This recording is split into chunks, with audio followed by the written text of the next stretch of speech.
Thank you for making the time to watch this video. In this video, we are going to look at operating leases and how to account for them. So we've went through the criteria, none of them were met, and now we have an operating lease.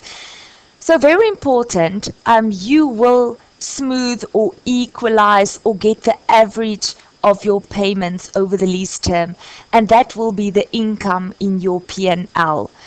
So it's on a straight line basis over the lease term, therefore I'm not going to use my financial calculator.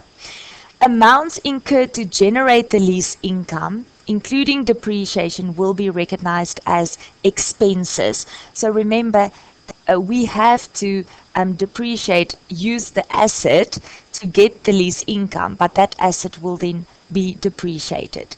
Any initial direct costs that we as lessors will incur in now negotiating and arranging this lease, these costs will be capitalized to the carrying amount of the asset. Okay, so I'm going to debit my asset with these initial direct costs, but I will credit bank, but I will depreciate it. Do you agree? I have to depreciate it because I've now increased my carrying amount of my asset.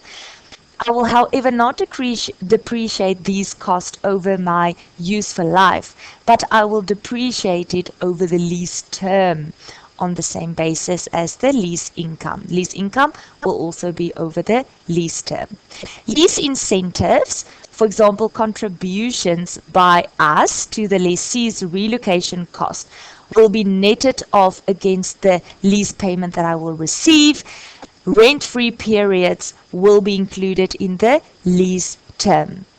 And lastly, when we have accrued income as a result of the straight lining of the operating lease. So what this means is my actual payment that I've received is not the same as my P&L amount as rental or as lease income.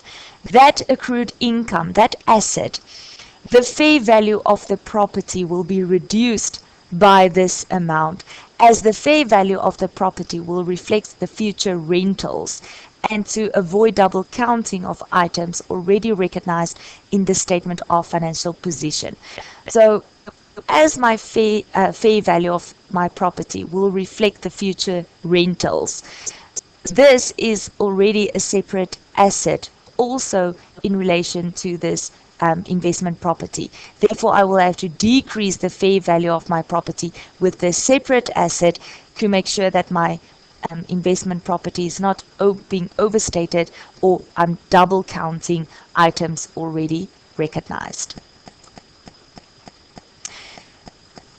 Here, if my cash flows are not equal to my equalized lease income, then the difference will either be accrued income or income received in advance. So if the amount that was paid, so the amount that I've received, credit bank, is more than my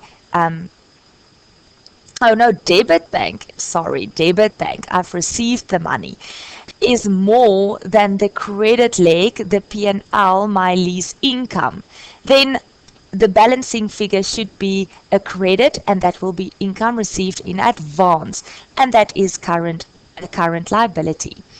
However, if my bank that I've debited is lower or less than my amount that I took through P&L, lease income, credit, then I will have accrued income, a debit balancing figure under current assets in the statement of financial position. Please make sure you work through your gripping gap.